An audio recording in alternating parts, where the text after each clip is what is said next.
Salam, xoş gördük dəyərli Söz TV izləyiciləri.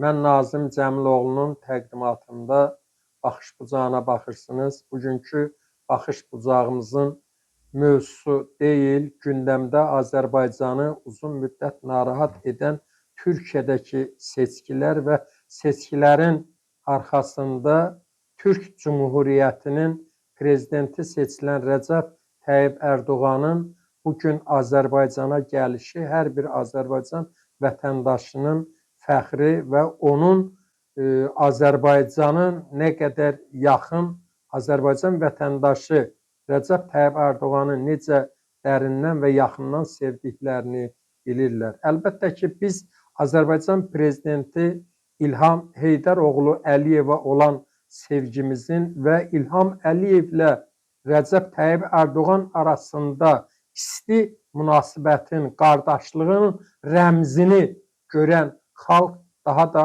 birləşdi və biz 44 günlük vətən müharibəmizdə bir daha onu gördük ki, bəli, artıq Türkiyə ilə Azərbaycan arasında sarsılmaz və heç zaman qırılmayacaq nöqtədə bir qardaşlıq var. Çünki bunu hamımız da bilirik ki, mən dəfələrlə öz çıxışlarımda bunu söyləmişəm. Bugün də təkrar etmirəm. Bu söz təkrar deyil. Bu həmişə deyiləcək, dahilərimizin dilindən deyiləcək kəlamlardır. Mustafa Kemal Atatürk'ün Azərbaycan haqqında dediyi sevinci sevincimiz, kədəri kədərimizdir. Ümumi milli liderimiz Heydər Əlizoğlu Əliyevin kəlamı isə bir millət, iki dövlət deməsi və yerində atılmış bu addımların 100 il ərzində cavablanmış bu sözlərin davamını bugün Rəcəb Tayyip Erdoğan Türk Cumhuriyyətinin prezidenti və Azərbaycan prezidenti İlham Heydəroğlu Əliyevin arasında qardaşlıq münasibətinin az əvvəl də dedim birlikdə, yəni bunların rəmzi daha güclü, daha Azərbaycan və Türkiyə qardaşlığını daha da mehribanlaşdırır və biz qardaş deyəndə əslində qardaş, bacı, qardaş, ət, dırnaq deməkdir. Biz bir ət, dırnağıq, bir millətik. Dəfələrlə biz deyirik ki, bizim kiməsə köməyimiz, bir qardaş ölkəyə köməyimiz. Ancaq mən bugün bir daha onu da vurğulamaq istəyirəm ki, Türkiyə ilə Azərbaycan arasındakı istili münasibət bir millət, iki dövlət sözünün təsisi və bir millət, iki dövlətin cavabıdır.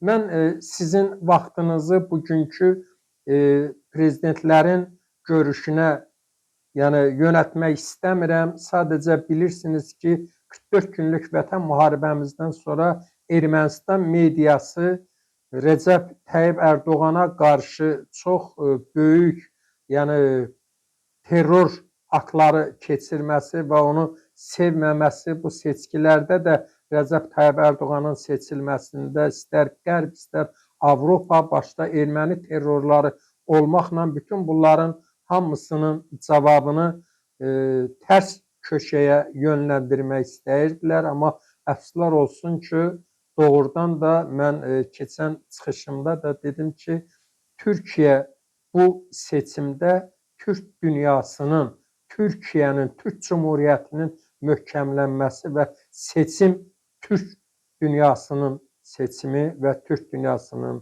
qələbəsi idi. Dəyərli dostlarım, dəyərli bizi izləyənlər, sizin vaxtınızı ona görə mən başqa Ermənistanda baş verən bir çox mətbuatda səslənən məsələlərə yönləndirmək istəyirəm. Çünki Qərbi Azərbaycan sözü erməniləri çox narahat etməyə başlayıb. Azərbaycan siyasi leksosunda son vaxtlar daha tez-tez səslənən Qərbi Azərbaycan terminini erməniləri narahat etməyə başlayıb.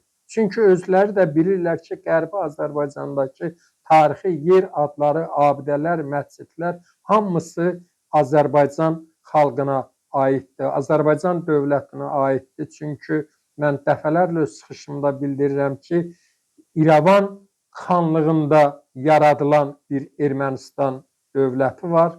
Azərbaycanlılara məxsus olduğunu mən dəfələrlə çıxış eləmişəm və bütün bunlar ermənilərin gəlmə olduğunu sübut edir. Əslində çox uzaq zamanda deyil, mən İrəvan xanlığında olarkən onların 150 illik Yerevana, İrəvan xanlığına yavaş-yavaş köç etmələrini qeyd edirdilər. Onda Sovetlər dönəmi idi. Bununla da bağlı yenə də vaxtınızı çoxalmaq istəmirəm və mən istəyirəm ki, sizinlə mütəmadi olaraq bizim baxış bucağından baxanda bu kimi məsələlərə daha aydınlıq olsun deyə daha doğru, dürüst, yəni tariximizi, bu son dövrlərdəki tariximizi bir mətbuat olaraq işıqlandıraq ki, İrəvan xanlığında yaradılan Ermənistan 100 illik müqavilə əsasında ermənilərə verilmiş bir dövlətdir. Buna cavab verməyə və Azərbaycanlıların iddialarını təkzib etməyə çalışırlar.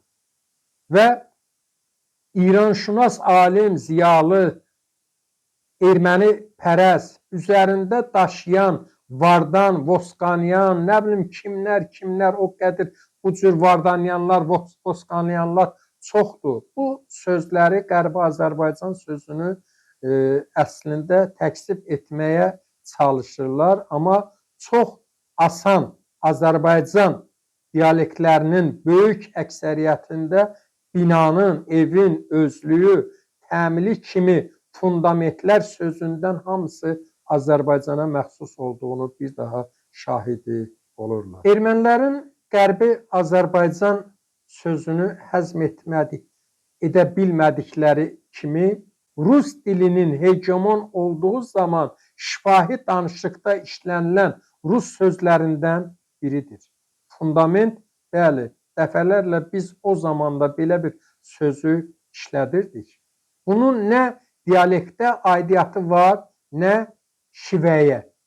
Rus likitmində olan bu latın sözünə, ermənilərin iddiasına cavab olacaq sözü isə tapa bilmirlər. İnsanın hansı sifətdə, hansı hayatsızlıqda olmalıdırlar ki, fundament sözünün ermənilərə aid olduğunu dilə gətirə bilsinlər. Mən sözümün başlanğıcında dəfələrlə öz çıxışlarımda bildirirəm ki, valla bu ermənilər xəstədirlər. Əgər xəstə olmasalar dənizdən dənizə, hansısa fundament sözündən, bir zamanlar da belə bir söz Ermənistan mətbuatında erməni tarixçiləri yazırdılar ki, bizim babamız Nuh'a gedib söykənir. Əslində bütün bəşəriyyətin babası Nuh'a söykənir. Ancaq ermənilər, burada söhbət ondan gedir ki, ermənilər kimdir? Qafqazda hansı yerləri var? Qafqaza nə zaman gəliblər? Və bunları kimlər gətiribdir? Bəli, bunları Çar Rusiyası devrində İrəvan xanlığında yaradan ermənilər bu günlərim Rus sözündən, fundament sözündən istifadə edirlər və çalışırlar ki, istəyirlər ki, tarixdə hansısa bir qeyri-adi sözlər ortaya qoymaqla fundament sözünün ermənilərə aid olduğunu dilə gətirə bilsin. Hələ ermənilərin İranşünasları, ekspertləri, alimləri də bu haqqda dəfələrlə çıxış edirdilər. Mən istəmirəm ki, bugün sizinlə ermənilərin hansı yöndə necə danışdıqları, sadəcə istəyirəm ki, 100 illik müqavilə əsasında ermənilərə verilmiş İrəvan xanlığında yaradılmış bir torpaqda bugün Qərbi Azərbaycan icmasının, mənim əsas sözümün mahiyyəti ondan ibarətdir ki, Qərbi Azərbaycan departamentinin, Qərbi Azərbaycan icmasının artıq bütün xarici ölkələrdə və bununla bağlı mütəmadi olaraq Qərbi Azərbaycanın, İrəvan xanlığının haçansa geri qaytarılmasını və buna gələcək nəslin hazır olacağını bilib, bugün yenidən özləri üçün hansısa bir oyunlar törətməyə çalışırlar. Mən dəfələrlə öz çıxışımda bildirmişəm ki, Paşinyanı hakimiyyətə gətirənlər İrəvan xanlığında yaradılan Ermənistanı qorumaq üçündür. Ancaq zaman gələcək, 100 il ərzində Dağlıq Qarabağa atılan vəhşicəsinə orada Azərbaycan torpaqlarını zəbt edənlərə bu Qərbi Azərbaycan icması vasitəsilə birbaşa gələcək nəsil torpaq bizimdir, bu torpaqlara az işgəncə ver, bizim torpaqları tərk et sözünü deyəcəklər. Bilin ki, zaman gələcək, İrəvan xanlığı geri qaytarılacaqdır. Dəyərli Söz TV izləyiciləri, mən həmişə öz çıxışımda mənim ermənilər haqqında dediklərim, yəni hər gün mütəmadi olaraq bu kimi məsələlərə daha doğru, dürüst sizinlə birlikdə paylaşmam üçün bizə abunə olun. Bizim abunəmizin sayını çoxaldın ki, biz canlı yayımda bu kimi məsələləri sizinlə birbaşa canlı yayımda paylaşaq, bölüşək və canlı yayımda bütün məsələlərə hər bir erməni vandallarının, erməni şeytanı pərəst xislətinin Azərbaycana qarşı atılan o yanlış hərəkətləri, şeytançalığın dilini kəsmək lazımdır. Biz öz informasiyamızdan onların dilini kəsməliyik. Dəhlizin mübarək deyirəm Azərbaycan. Nə yaxşı ki, Azərbaycan vətəndaşıyam, Türk oğluyam. Sağ olun, sağlıqla qalın, bizə baxmağı unutmayın.